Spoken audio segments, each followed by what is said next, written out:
Hey guys, we are live from, that's like Faraz, my buddy Faraz. Shout out Faraz. Doing, what channel is he on? Dubai 1, over in Dubai.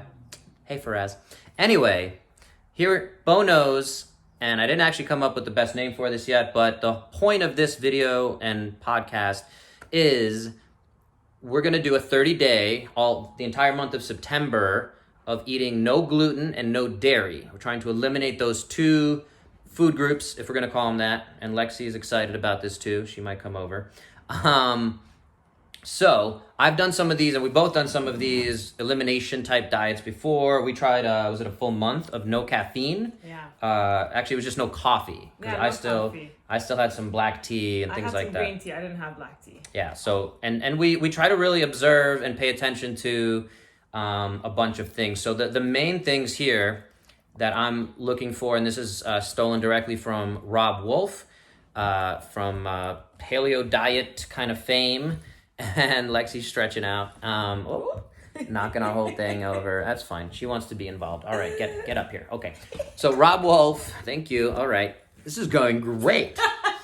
How do you look, feel, and perform? Those three things. Lexi looks, feels, and performs great.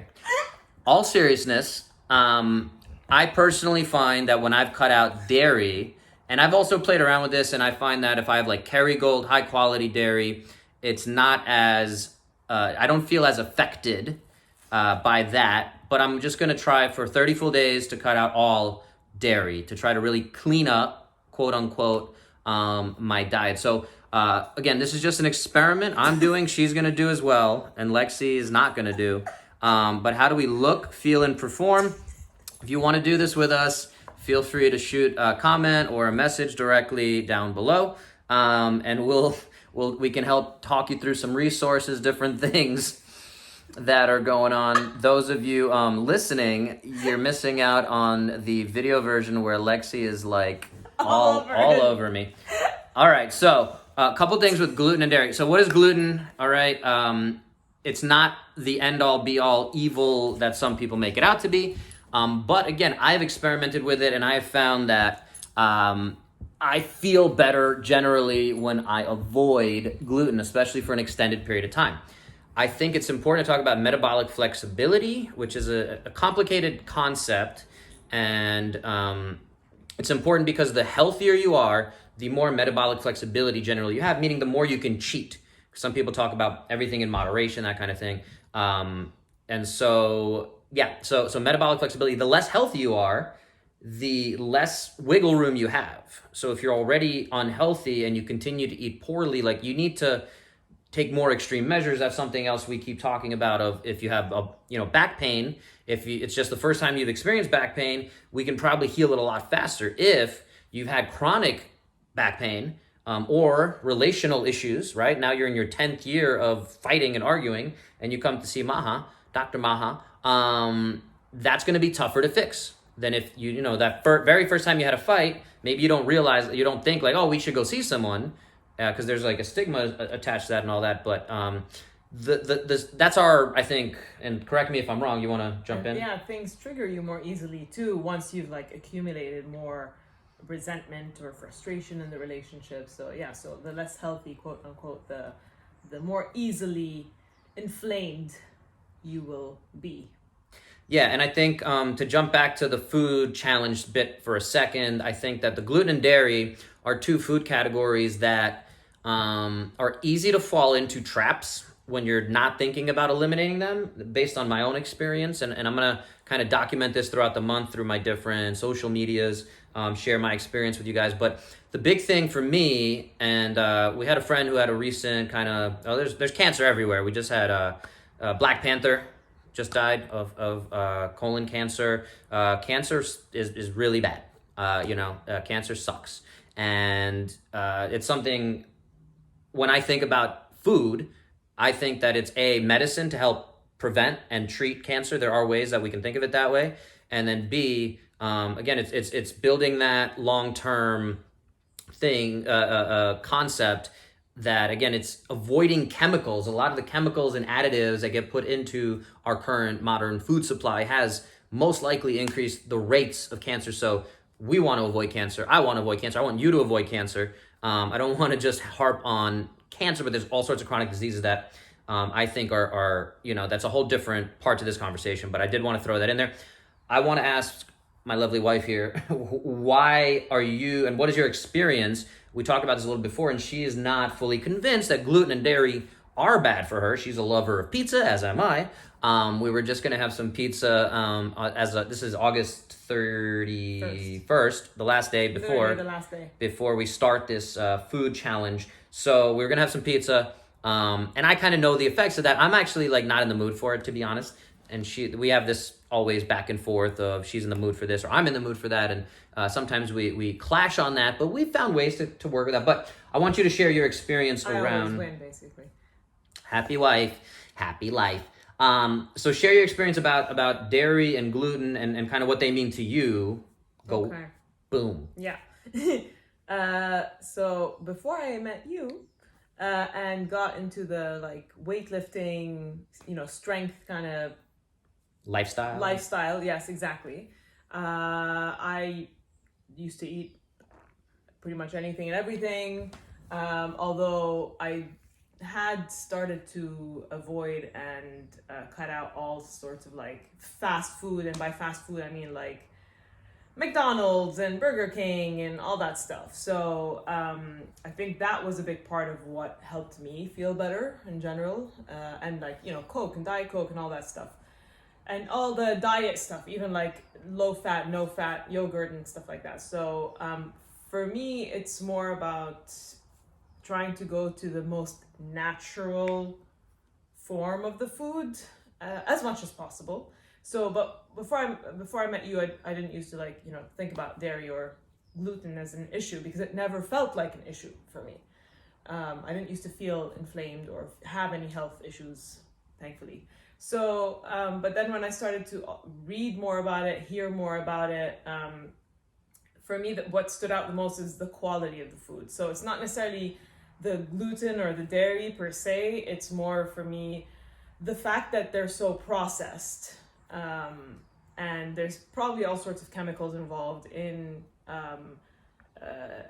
growing the crops or whatever these days. So that for me is the biggest issue, and I want to avoid chemicals as much as possible. So I've tried going dairy-free, gluten-free. I think I felt really good at the time. It was several years ago, so I don't even remember the details, but I felt pretty good. And when I reintroduced some of the gluten or dairy, I didn't feel as much of an effect as you do. I think for me, it's more of I have to have gluten and dairy for several days in a row in like bigger quantities for me to feel sluggish or inflamed or just like not as light or healthy as I can feel. So for me, I think it's the accumulation of it rather than just like having one slice of pizza and then I'm going to feel like crap. That's not how it works for me. So I still want to experiment to be able to really figure out how my body responds. And yeah, I think I'm more in the experimental phase. Yeah, and I think that's one of the themes I try to go off of in a lot of my videos, and when I work with clients directly on some of these concepts. It's we call it N equals 1, N being in research the sample size. So you hear this study had 15,000 people in it, N equals 15,000. So N equals 1 being you're experimenting on yourself. And that's kind of what this is, 30 days. So if you want to join us for this self-experiment, join us. And it helps to have an aim of why you're doing it. It helps to make sure you stick to it. It helps to measure different things. Like I think I said earlier, it's great if we can do blood work. And you can see kind of there are inflammatory markers if you really got into the weeds of this. And again, ideally I would be doing blood work to check, what's really going on internally very, very frequently. It's not very cost effective. And this time during COVID too, it's a whole nother level of crazy, but, bottom line is there's also many other ways we can track our health.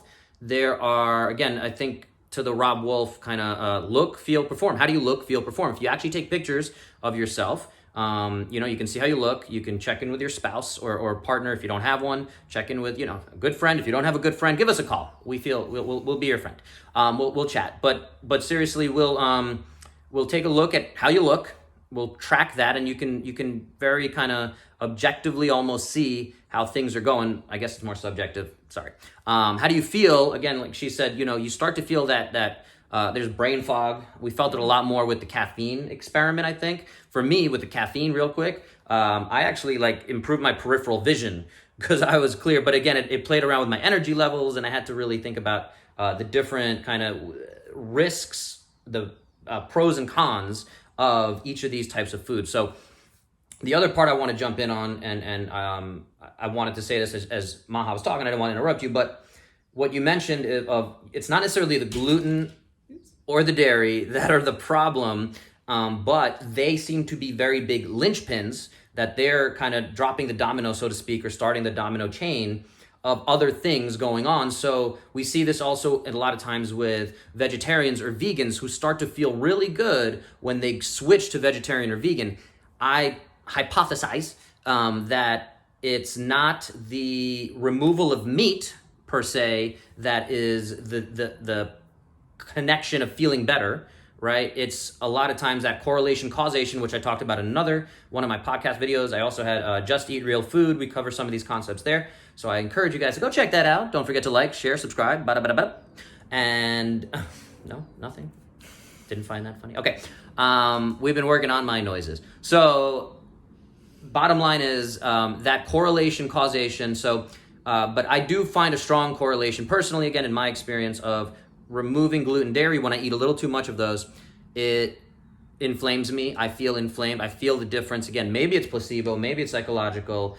We just also watched the Netflix documentary series. They called it the film series, Unwell, and they cover some of these kind of alternative therapies, breast milk as for bodybuilding, for general health, anti-cancer, killer, or just bee venom.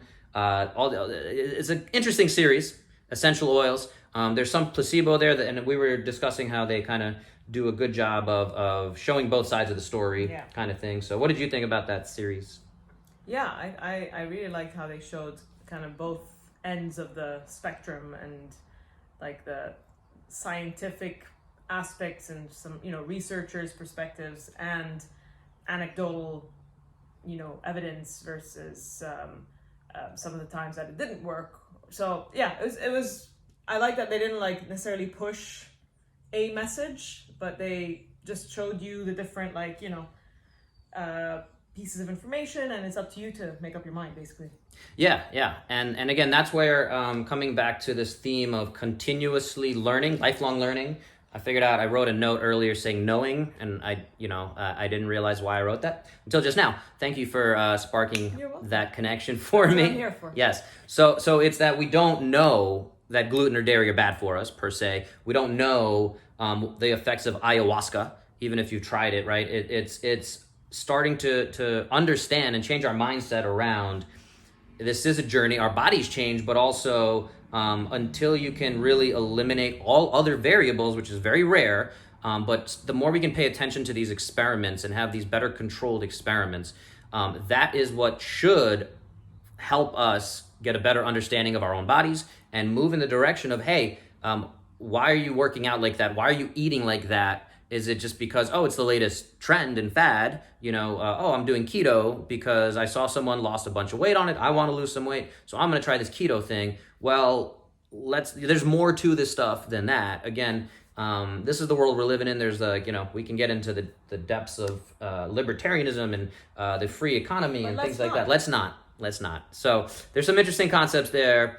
Bringing it back to the food, guys.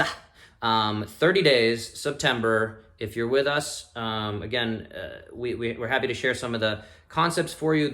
We're eliminating 2 things. So what I want you to do is make sure you focus if you're going to join us on, and I'm going to steal the CrossFit quote from their Fitness in 100 Words of eat meat, fish, vegetables, nuts, seeds, oils, very little bit of starch, almost no sugar separately. Fruits and vegetables are another thing that you can really focus on, and I'm gonna try to link this time. I forgot last time, I think, to link to the 800 gram challenge from E.C. Sinkowski, where you're focusing on eating 800 grams of fruits and vegetables per day. And the idea there is And the more you can mix up the variety, and that's another part of the conversation, but the more you can focus on fruits and vegetables, you're not going to be as hungry, and you're focusing on that. And 800 grams, if you don't want to weigh your food, weigh and measure your food, is about 6 fistfuls of fruits and vegetables. So if you have like an orange, a full orange, that to me would be one of the 6 servings. And you can focus on that. And if you get your 6 fistfuls, or 800 grams, you're doing well. And again, theoretically, again, you're kind of, you have that base layer of health, fitness, what have you. So that's one challenge. Other challenge that again, I don't want to mix up again too many things. Don't do too many things at the same time. Yeah, so trying to just change. Again, eliminating gluten, dairy, depending on your level of kind of playing around with these things. So if it's your first time, if they could also start with just gluten or just dairy, just to see how that affects totally. them. Yeah. Totally. The other, I'm not even going to talk about protein, but again, if you have questions about protein, that's another thing that we can focus on that I work with a lot of people when, and this is another thing too, is if, and I'm not trying to push my own coaching services or anything like that, but I do think if you're starting out and you want to do a challenge, it's really helpful to have a group or someone else you can check in with, share, information back and forth with, or have a dedicated coach guiding you along the process, which I have done for many people with really good results. And it's a constant process. So I'm not here to say, hey, work with me, and in 6 days you're going to lose 6 pounds and have a 6-pack. Although that works pretty well. We might try that. No, but that's not the idea. So that's it. The 30-day challenge for September, the month of September, starting tomorrow for us when we're recording this.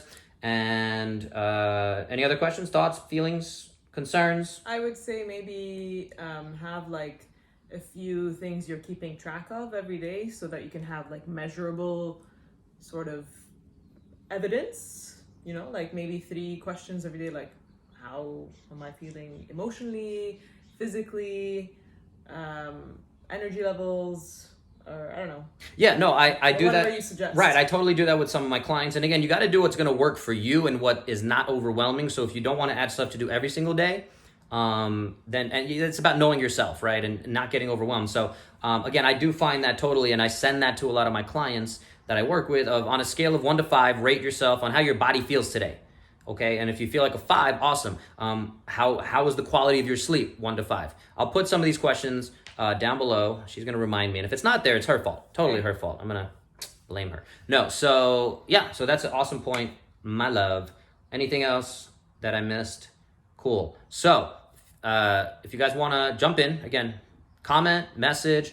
We'll keep the conversation going. I'm probably gonna try to update in my Instagram stories the most. But I'll also keep tabs on this. So yeah, if you're not already following me on Instagram, please do so. Follow her. It's Sexual Healing Doc, at Sexual Healing Doc. I'm at DRBO, Dr. Bo Babenko. And again, those should all be somewhere along, down, side, up, whatever. Anyway, thank you guys for listening in, joining. Again, I hope you join us for this challenge. And again, my saying is get 1% better every day. And I'm confident for me that the elimination of gluten and dairy does help me move in that direction. And then everything else I can add in, again, pushes me in the right direction. So I'm going to try it out. She's going to do it. That's 2 people. Are you number 3? Join us, won't you? Get 1% better every day. And appreciate you being here. All right. Bye. Bye.